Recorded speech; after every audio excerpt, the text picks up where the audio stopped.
Hey guys, my name is Colson Rosa, and welcome back to Seraphim Stories. In today's video, I want to talk about themes, and I've mentioned them in a lot of different videos previously, but I want to go much deeper into what themes are and some of the important themes to recognize, some of the important aspects of themes, especially when you're considering your story as a whole. So themes overall are the ideals of your story. What your story stands for, what its messaging is, and what deeper truths it points toward. And I'm going to talk about a lot of different elements to themes here in this video. The first element that I want to talk about is values. What is worth fighting for in your story? Your characters are going to have to wrestle with this exact concept. What in their lives can they not afford to lose? This shows their values, but it also, if they're deemed honorable, show your values to some extent as an author, and the reader's going to pick up on these truths. What is important in life? What holds this important, and what holds this importance and doesn't lose it? There are some things in life that people might view differently, but there's other things in life that almost everyone will recognize has a special kind of value and importance, needs to be fought for, needs to be held on to with all the power that you have. And this could be a lot of different things. This could be love, family, the truth, righteousness, honesty. There's a lot of different things that could be significant values for the characters of your story. But you also need to address, how do you find these things? It's not enough just to say, oh, well, my story is about love. But you need to go deeper and say, how do you find that love? How do you hold on to that love? What is true love? And those facts go deeper into your heart as an author and can help motivate and inspire, or at the very least challenge and ask questions to your reader about what their own values are. Maybe there are some things they're holding as valuable that they shouldn't be, or other things that they haven't considered to be valuable but ought to be to them. Now, the next thing I want to talk about is hidden messages. A lot of stories have these, but as the name implies, they're often hidden and not always noticeable. And these are subtle or secretive truths that are sprinkled throughout a story. They could just be in one scene, or they could reappear and sort of emerge in several different scenes. Now, this doesn't just have to be Easter eggs, but it could be also deeper understandings about what a character has gone through, or their backstory and past, or a lot of more subtle implications of the actions and adventures that they take, that then a reader who pays attention gets to glean from these nuances in the story. In other words, you want your readers who are paying deeper attention to the story to be able to get more out of it, almost rewarding them for their extra effort they're paying in putting that extra amount of time, precision, and care into everything you're describing in this tale. Now, of course, some stories are more deep and advanced than others, while others are easier to read, maybe like a children's novel. But for the most part, knowing your audience, you can vary the amount of deeper hidden messages and truths that you want your reader to find. Now, the next thing I want to talk about has very similar connotation, but I'm going to take it in a little bit of a different direction, and that's deeper meaning. Symbolism, for example, and underlying messaging can be an important tool used to craft the overall narrative of your story and the feel, almost the style and tone that it presents. This is, in many ways, the heart and the soul of the novel. What is that message you really want to get across? That deep truth about life, or that deep truth about struggle and anxiety, fighting for what you believe in, kind of like we talked about previously. This deeper meaning can show itself in many different ways. Symbolism is just one way that I mentioned because it's very prominent in the world of fiction writing. You also can just have discussions about what the characters have gone through as they reflect on their adventures to see what each one of them thought of the adventure, what it meant to them, or what it means to them as they're going through the heart of the struggle. This deeper meaning then sets the entire theme of the story as a whole, and this specific deeper meaning or set of deeper meanings should be noticeable throughout the entire story. Now, it doesn't have to be beaten over the head. Your reader shouldn't feel overwhelmed by constant references to this one specific theme unless that is being very carefully used.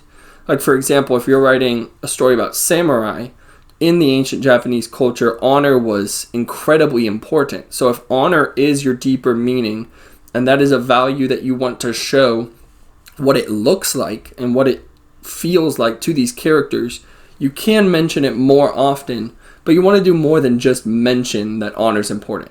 You want to show what is honor, what is honorable, how do you fight to claim honor, when do the characters lose that honor, or how does the villain not have that honor, or have a different set of definitions of what honor really is.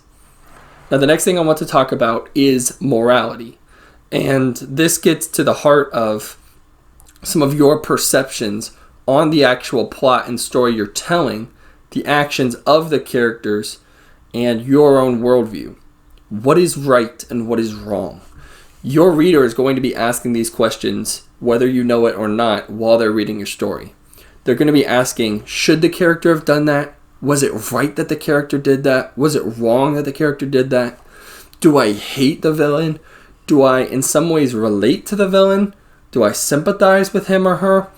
And these questions of right and wrong permeate through every mindset each of your characters has about the world they've been placed in. You need to be asking, are your main characters moral, immoral, or somewhere in between? Do they have maybe a redemption arc where they start as very immoral people and then move toward morality as their life improves and they work on themselves and they have friends come around them who build them up and they make changes for the better? Or is it sort of a reverse situation, almost like you see with Tolkien and Lord of the Rings when it comes to the character of Gollum, who started out as a very moral person from what we know. He may not have been a perfect person, but he was generally good, and then he got twisted by the ring and fell into madness. Now, if your character's somewhere in between those lines, show the nuances of both. Show the nuances of what he or she does right and what he or she does wrong. And make sure not to have all the characters in your story be too morally perfect, because that can distance the reader and seem a lot less realistic to life. Or if you do have one character who seems morally perfect to some extent, maybe like a Superman or a Captain America or one of those types, mirror them or foil them, contrasted with the rest of the world that they're facing, with a lot of characters that do have dark tendencies or do have moments of weakness, and show their response then to those moments of weakness. Your reader is going to be wrestling through what should be done and what should not have been done. They're going to be putting themselves in the shoes of the characters. They're going to be considering the actions that take place, and if they think the main hero is supposed to be moral but is constantly doing things they reject to, they might feel distant from your main hero. And you can use that to your advantage if you're trying to show how deeply flawed your hero is, but you also need to recognize if you want your reader to be rooting for a hero, you need to be building them up to at least part of the time be taking noble actions, or trying to. Maybe they're not always successful, but they're trying to take those moral actions. The next thing I want to talk about then is reader takeaways. And we've been talking about the reader a lot with this concept, but I think it's important to stick with this message of your readers, thinking about what they'll be feeling while they read this book, because that is an important aspect of writing a fiction novel. How should your reader feel after reading this book? After they set it down and it's all said and done, what do you want them to be taking away from the novel? What do you want them to remember most about your story? Those are important things to think about. And I know those can be big questions when you're starting out a book, but even as you're working on the plot line, you can think of these things and ask those sort of questions. And then as you're writing the book through the rough draft and then refining it through editing, you can piece together and make it a lot more sharp, clear, and precise what your reader should be taking away from it. What questions should your reader be asking about their own lives? Because naturally, we tend to take a character, even one who's very different from ourselves, and relate them to our lives or to someone we know in some measure or some extent. And this is good that the reader's having takeaways from the book. It's not a bad thing, but it's something you need to be knowledgeable of and wary of, in the sense of monitoring what you say to make sure the wrong impressions are not given, because that can be easily done. And if you want your book to be motivational, for example, you don't want to be dragging your reader down into a lot of sadness or a lot of doubt. Instead, maybe you want to be more uplifting with the overall tone that your story shows through these themes. So the last thing then I want to talk about is goals. What are some of the overall goals you should have with your themes? I think one is that these themes need to be important to the characters and to the reader. And it's actually really neat seeing how themes are important to the characters, because that helps build them, that helps enrich them. Naturally, in our lives, we all have major values and a sense of morality that we're chasing after, something that God has given us that we want to pursue. What is right, what is true, what is good, what is fair and noble. And these senses of longing that we have can then be shown in a character to make them feel so much more three-dimensional. And your reader will then feel that as well. With these themes, though, you need to make sure not to overuse them, like I mentioned, but you want them to be thought-provoking. You want them to be challenging, potentially, to the intellect of the reader. Now, this can be different genre by genre. Some genres don't rock the boat as much when it comes to deep, introspective themes that really wrestle with the meaning of life. But I think sci-fi is a great example of some books and some movies that really challenge readers to think about what is real, what is happening.